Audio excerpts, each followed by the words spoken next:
Welcome back everyone, I am Follygon, and we're going to continue right where we left off in the last video. If you are new around here, click that subscribe button, and if you want to learn more about digital sculpting or maybe download some stuff like my brushes, check out the links down below in the description to gumroad.com/Follygon. Oh, and of course, if you haven't seen the first part, there's a link in the description for that as well. Sculpting takes a long time. A long time. I'm at about 45 to 50 minutes here on this sculpt, and we're like really rough right now. I mean, this is nothing. This is just like a rough block out of some basic shapes here for a body. Sculpting takes like a long time. I mean, if I'm gonna record a video here for YouTube, I have to spend a ton of time recording. I mean, the Sculptober videos that I was doing, those were typically on an average of 2 hours, and at max 3 hours, never over 3. I think maybe one time I did 3.5 on one of them. I always put the time down in the description or whatever.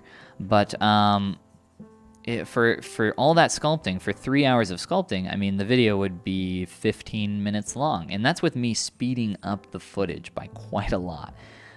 So that's like a really great example of, a lot of sculpting for a short amount of actual video that I can show. Because there's a lot of really boring stuff that happens here while I'm sculpting. Right now I'm noodling a little bit, but we're going to get out of this phase here in just a moment. I'm totally comfortable combining these right now. I'm fine with, again, these being messy and simple all at the same time.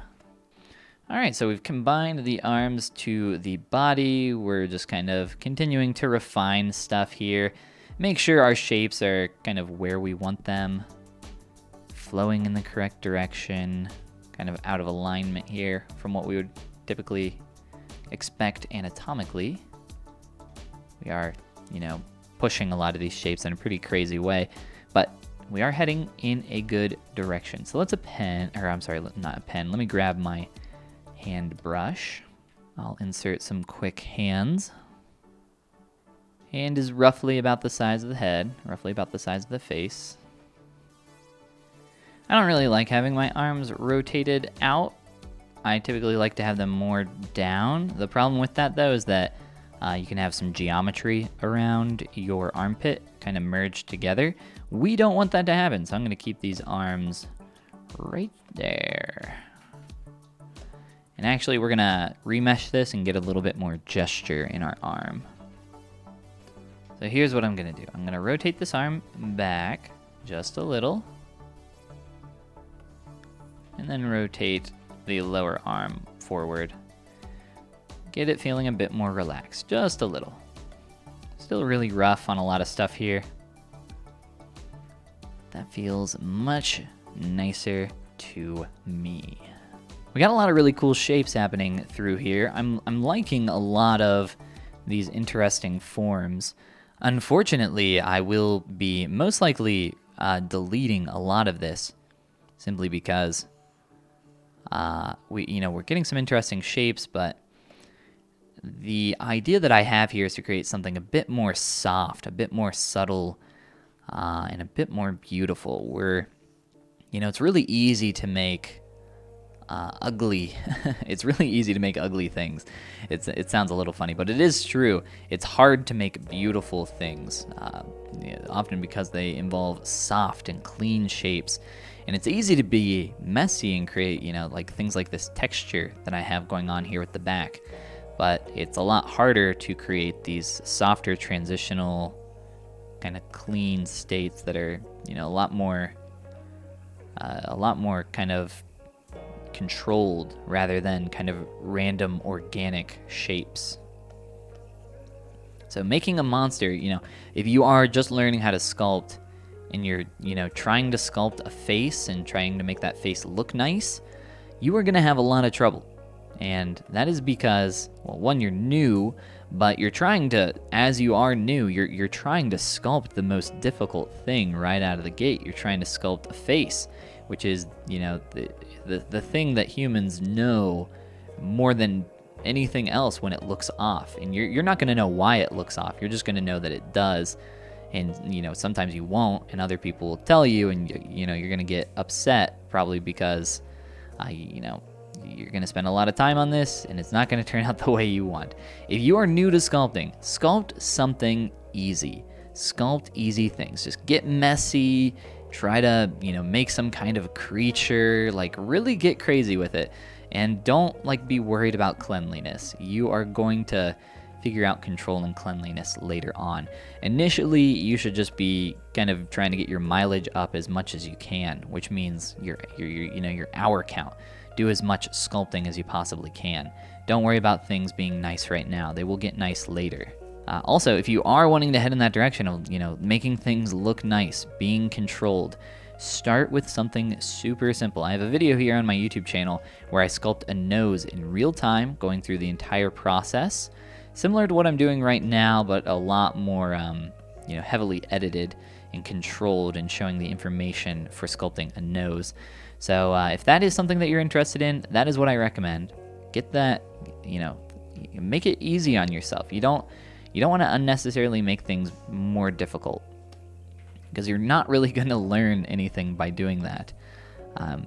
Practice is always good, but there is a good way to practice and maybe a not as good way to practice.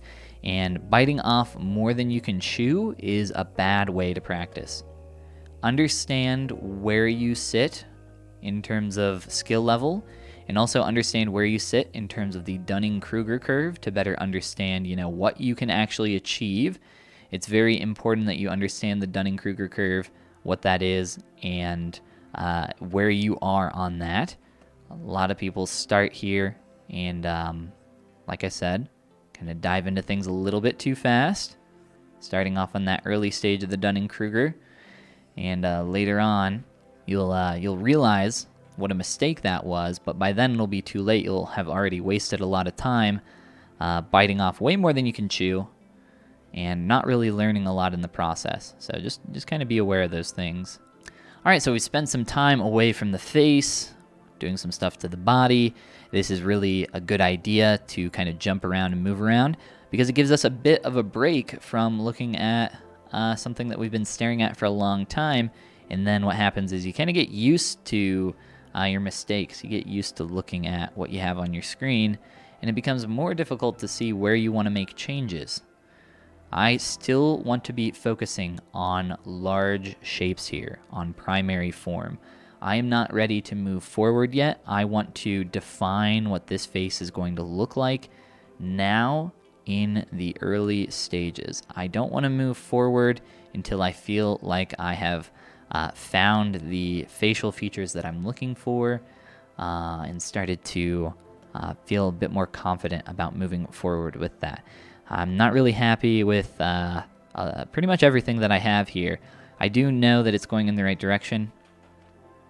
I want things to be more round, more gentle. So we're kind of moving into a little bit of refinement for what we already have. But I don't want things to stay the way they are here with a lot of these shapes. Like, I want this bridge of the nose to be a bit more distinct. Probably a bit higher. It feels quite a bit too low for my liking. But I do want this eye corner, this inner eye corner, to be lower. So we're getting this interesting shape here, this interesting offset. I do that so often.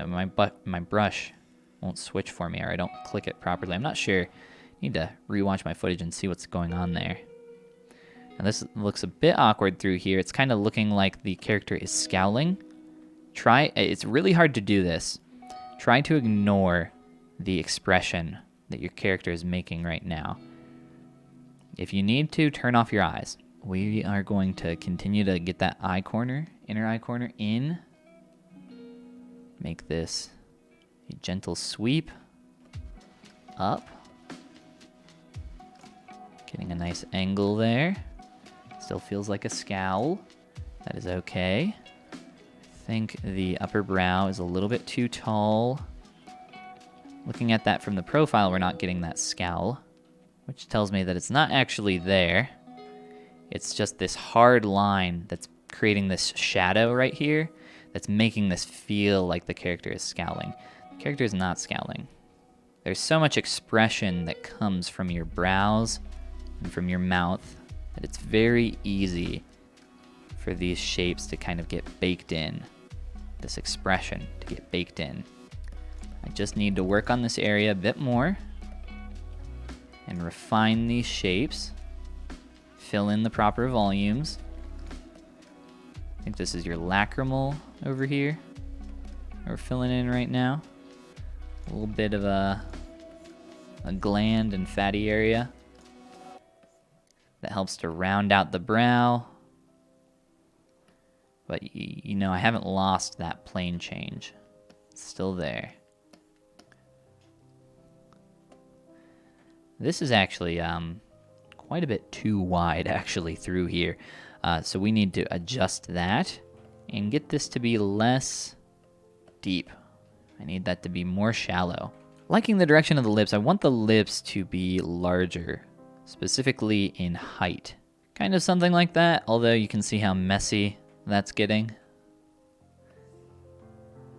The thing with sculpture, it's kind of a one step backwards, two step forward situation a lot of the time. So you know, I want to adjust the shape of my lips, for example. And I come through here and I start adjusting, but to kind of move forward and start heading in the direction that I want, I have to first kind of break what I already have.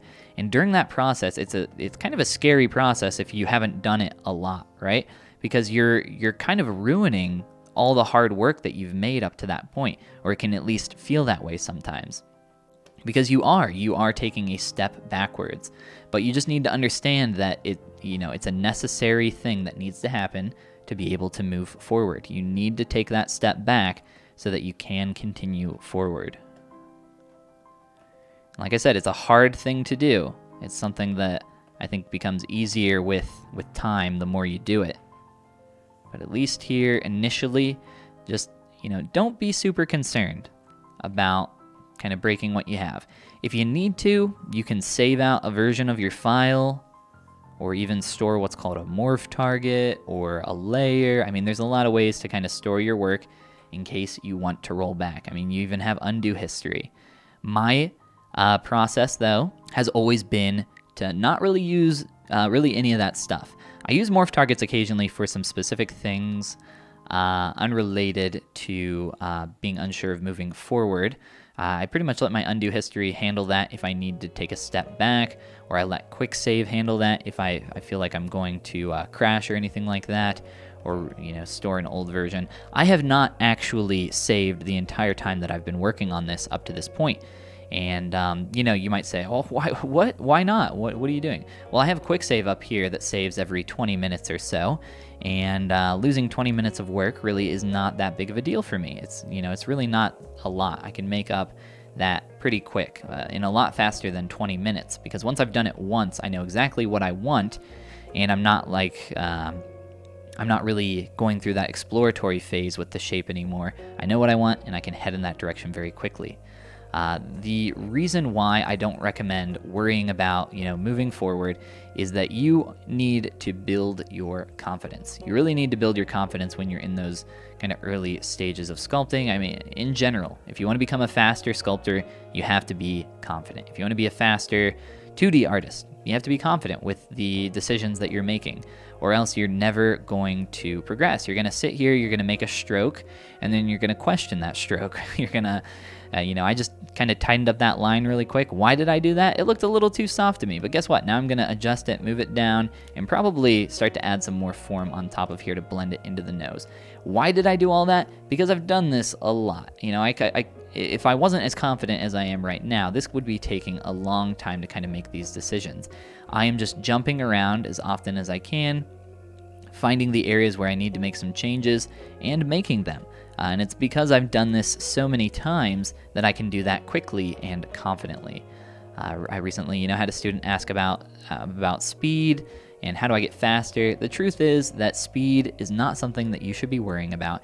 It is something that will come with time, but it's something that requires confidence. And confidence is not something that you can just, build overnight. It's not something that you can just, sit here and practice necessarily. And that's because it's kind of a more general skill. So the way that I recommend to build that confidence and build speed is to just sculpt right ahead, don't even worry about your undos. Don't worry about, storing morph targets, if something goes wrong, anything like that. Just sculpt quickly and kind of let your, mistakes happen. If a mistake happens, like, I got some weird stuff going on here, maybe I want to undo that. When I was new to sculpting, I might take the time to undo a lot of that, get back and, fix what I can. But it's just so much easier for me now to, solve the problem while it's here instead of taking a step back and not create the problem in the first place. So you're going to naturally have little issues pop up while you're sculpting. And instead of taking the time to, go backwards and fix that, just, keep pushing forward. You're going to waste a lot of time if you don't do that. You just need to kind of keep pushing forward, keep trucking along. For instance, that little nose piece, I'm just going to Dynamesh that out. I had some subdivs here in the face, but I can just Dynamesh that out and go back. And if I want the subdivs back, I can get those back really easily. So I'll just Dynamesh that out. Ooh, we lost some resolution. I'll increase the resolution of my Dynamesh. But actually, before I Dynamesh, I'm noticing some other stuff I want to change here with my lower subdivs while I still have them. So I'll fix that here in a moment. And I'm totally comfortable to just leave awkward little things on the surface. They don't bother me at all. I will handle them later. They're not going anywhere, right? Trust me, your mistakes are not going anywhere. They will stare you in the face happily. There's a really nice kind of cool rhythm going on through here in the cheek. I, as you guys often have heard me say, like to exaggerate shape.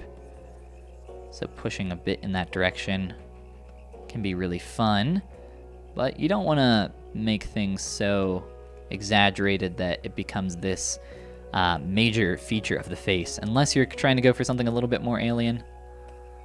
That's not what we want though over here. Although we might want to go in a little bit more of kind of an alien route or something maybe more fantasy related. I don't know. I don't have too much preconceived here in terms of a final result. Lots of different nose shapes that we can play with, lots of different eyes and lip shapes as well. I'm kind of liking the general direction of the mouth in terms of height. I think I could probably even push that height further, really kind of exaggerate the height of that upper lip. Let's see, from top to bottom, that's splitting roughly in the middle. So I want that upper lip, I think, to be, you know what, that starts to feel a little bit too awkward. And this is why I exaggerate, right? I push things until they break, and then I start to nudge them back. You gotta find out where the breaking point is, or else, you'll just kind of be in the middle ground, and that's not really a great place to be. So I like to push things until they break, and then nudge them back until they start to work again. We need a bit more, some wings on this nose. Wrapping around, fading out slowly here. Now, the more I use like a lot of different brushes, especially pinch brushes in particular, my surface will become more and more stretched, which is not a good thing. Very hard to sculpt on stretched geometry, especially when you have a star there. I didn't see that. Those are very annoying. It makes sculpting on those areas quite tough. There are ways around that too. How are we feeling about this nose? I'm trying to get a bit more rhythm flowing through there. Get a nice curve. It feels like it's flared out, and look at this. So I could see that from that angle a little bit. It's very obvious down here. That nose needs to taper more into a point. It was very wide, very blocky. That feels extremely awkward. A very strong, kind of hawkish nose right now. Let's turn on perspective. Let's play with this top silhouette a little bit. This is tight right now. This is going to be blended though. This is going to be softer. Remember, start with hard transitions and then move into softer forms later. So that's how you could do something like that. Same thing here. Same thing around the brow. Very gently using my smooth brush. A little bit of clay on occasion. Trim brushes are also very nice for this. That's definitely too hard through there. especially through this area. I'm going to keep that though because I want to be able to see that angle for my eye line. Still very messy, but that's okay. We will clean this up later. Cleaning it up is a very easy step of the process, or at least it is for me right now. It will be later when I get to it. This is just way too thin. Maybe not way too thin. Nostrils, I need to make my nostrils smaller from the beginning because this has become a little bit of a habit in the way I sculpt these. I have to go back through and narrow them out. And I think it has to do with the initial shape is really close to what I want, but then as I work on this area and sculpt it a bit more, I start to smooth and then it kind of expands that hole and makes it larger. That is my theory at least. So I think I just need to make nostrils like half the size I normally do to account for that. Nostrils have a really interesting shape. They wrap around here to this point. They do some cool stuff. Like I said, noses are, I think, a really cool thing to sculpt. If you are new to sculpting and you are wanting to practice your fundamentals in terms of just trying to actually make something clean, for a lot of reasons, they are, they have an objective, or you have an objective end goal of what that should look like. But there's also a lot of room for variation, as there's so many different proportions and shapes and styles. So you might not hit the exact nose that you are maybe referencing in terms of an image, but it's going to probably look like somebody's nose, or at least close to someone's nose. There's a lot of, it's a relatively simple shape, but there is some complexity with it. I think it's, there's a lot of good reasons why I think sculpting a nose is a great way to practice. I'll start my own free online course like the Draw Box, but it's called Sculpt a Nose. Like I said, though, there actually is already a tutorial that goes into real time on my channel here. I think if you just search my channel for nose, or probably if you just type into YouTube Follygon nose tutorial or Follygon nose, you'll probably find it. Or you know what, better yet, I'll throw a link down in the description for this video. Then it'll be really easy to find. So I am actually really starting to enjoy that plane change happening, or that rhythm through that nose there. I think there's some really cool stuff happening there. I don't know how I'm feeling about the overall proportion there for the face. I'm going to change my focal length a little bit. For a portrait, I would say 85 is probably the lowest you want to go. 85 to 120. I like to aim in my final render for around 100. It's just, here in ZBrush, I mean, this is correct now. This is accurate to the camera. Let's just do like close to 100. I just want a bigger difference for when I'm switching between orthographic and perspective. 85 tends to be a good number for me while sculpting here in ZBrush. I turn perspective off all the time though. I don't always keep it on, I don't always keep it off. I float between the two as organically as I can. It just kind of depends on the situation and what it calls for. I want to play with making the eyes pull in a little bit more here, but also pulling the cheekbone, this zygomatic transition flowing through here, right through there. I kind of want to play with that a little bit. I don't know, that might be a little much. I kind of want to lower this. I run the risk of kind of getting too into more of like an anime style or cartoony Disney style. They both kind of have this same rhythm here, where they have like this kind of rounder face through here, and kind of run the risk of heading too far in that direction. Kind of liking that. Obviously we want to soften this. I just want it to be in a place where I'm happy first before I soften that transition. Let's add a little bit of softness through a couple of these areas. This is starting to feel maybe a bit pudgy in a couple areas, which isn't a bad thing. Extra volume. It's going to help create some nice soft round shapes through here, which is one of our goals. Let's see if we can trim this down. So this is something that I do very often. Whoa, that was a bit weird.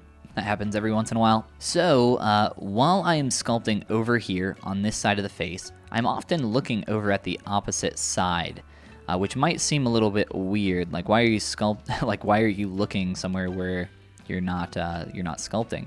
Well, I'm actually looking at the silhouette and seeing how this is developing as I kind of plane down and knock this form down here. So it's very important to be looking at your silhouette while you sculpt. Silhouette is extremely, extremely important. Switch up my material just for a moment. Head on over to the basic material. A couple areas that definitely need to be tweaked in terms of edge quality here. Much too hard in some specific areas, creating some awkwardness from the profile. Let's Dynamesh this. Get rid of some of that hard plane through there. Let's see if we can reduce some of this volume. I want to do a quick little check here. All right, that is what I wanted to see. So I'm not going to keep this in here, these hard lines. I'm mainly just looking at a specific rhythm through the face called the Nasolabial Fold. I'm checking to see how much volume that's actually creating here for the face. I don't want that to be super strong or large because it's going to end up making my character look a lot older. And for this piece, that is not my goal. I do not want to have something feel very, it's very easy to make a character feel like it's old, kind of baggy through here. With just a few brush strokes, I've added on a lot of volume. It starts to feel very, very old very quickly. Not something I'm looking for. Be rounding out the chin through here as well. Possibly a little bit rounder through that chin to jawline here. This definitely needs to be softer. But I think I want to get a bit flatter through here. Gotta be careful with some of this. Very easy to break the form that you had originally. So that actually feels pretty good. It's probably just a bit more round on the bottom than what I want. I want that to, and that's a bit too square. I want that to be more narrow. Let's see. Oh yeah, and you can definitely see how square that is from this angle. This is why it's so important to look at these extreme angles. It's, from one angle, it's kind of tough to see how things are shaping up. There we go. So now we're making the entire face a bit more round through there. I'll do the same thing up top. Start to round out some of this for the head. I'm going to try exaggerating some of that just to try rounding out the skull a bit more. My skull is very blocky right now, and already you can kind of see that heading into a rounder state. I like to have a bit more of a hit back here. That's still kind of retaining, so I'm fairly happy with that. That back corner of the jaw. Raise that up. Head on back to our other material, see how that's shaping up. They must have made some recent speed improvements to the basic material in Basic Material 2. It's definitely not in a lot of the other materials that I've been playing around with. Specifically, the basic material in Basic Material 2 just feel a lot faster, a lot more smooth in terms of navigation. This is definitely something that's new to 2021, because I use these materials quite a lot. Just a little, there's nothing wrong with this. It's something I use all the time, and I never notice, it's not laggy by any means, but this is just like really fast, really smooth. I'm not a huge fan of always using the basic material though. It's kind of hard on the eyes, just in terms of not being ugly, but more in terms of if you sculpt for a long time with it, it will kind of make your eyes tired because you're looking at something with really high contrast and it's really bright. You can adjust those settings, of course, but here I'll just kind of play with softening out some of that for the brow. I think that brow comes out quite a bit too far up to this point. These are things that we'll just adjust here as we continue forward.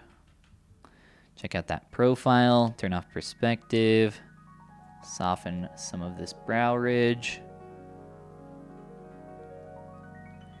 can also just kind of pull up some of the form through here. This needs to be a bit higher. I'm liking this general direction. I think I might pull that edge down a little bit more. Like I said, I want to move forward a little carefully here. I don't want to waste a ton of time jumping ahead with something that I'm not happy with here at the early stage. Let's get a quick toy plastic material here on the eye. This is going to look a little bit awkward here for a moment, but we are going to paint a quick pupil / iris to better understand the direction and size of our eye. We want to be able to see where that is facing and how it's going to interact with our skull and eyelids. Like I said, it looks pretty awkward right now. We don't have any eyelids though. That is the main reason. We could start to pull down on some of this form to begin sculpting some eyelids. I prefer to add in the eyelids as a separate mesh a lot of the time. I've been playing around with doing this just really rough and quick with a quick stroke. We can maybe see how that feels here. And obviously, one brush stroke is nowhere near enough. You can start with that, of course, but you gotta do more after. So that might be fine for now. I might change that later. Not going to have that set in stone. I haven't really thought about my eye shape too much. I do want that outside corner higher. We need a bit more form for the lower lid as well. As of right now, there's not really a lower lid to speak of. So our eyes are a bit too high in our skull. Not a problem. Very easy to fix. Let's go about right there. Let's check out that profile. Slide these back a little bit. So eyes are something that are very tough. You definitely want to spend a long time on them. They're going to feel awkward at first, as with anything else. Don't be too eager. Don't rush ahead. Do a quick little form check on these eyes, just to see how they're lining up here from the profile. Maybe a bit more shallow. Now, there's definitely quite a bit of style happening here with these eyes. And there's a bit of a misalignment happening here. Just trying to correct some of this stuff now before I worry about the actual the shape, making it look nicer. Just want things blocked out in the correct place. All right, let's thicken up this area. Probably do some nice hand-painted eyes on this later on. I think that'll be fun. Okay, I'm gonna go through and soften a couple more shapes here. We're obviously missing things still like eyebrows and hair, and a face without eyes and eyebrows and eyelashes tends to feel pretty awkward when we just have the eyes on like this. But that's okay. It can feel awkward for a little while. We won't mind. We will fix it all in good time. Just takes, well, not really even fixing, but more the creation of a new piece, new part. I'm worried that we're getting a little bit too much of a plane change in distance from side cheek to mouth. Getting quite a lot of volume around there, which isn't necessarily a bad thing. It just feels like it's, you don't want the lips to feel like they're just kind of stuck on top of the face, like they're just slapped on as a second thought. You want it all to feel very integrated.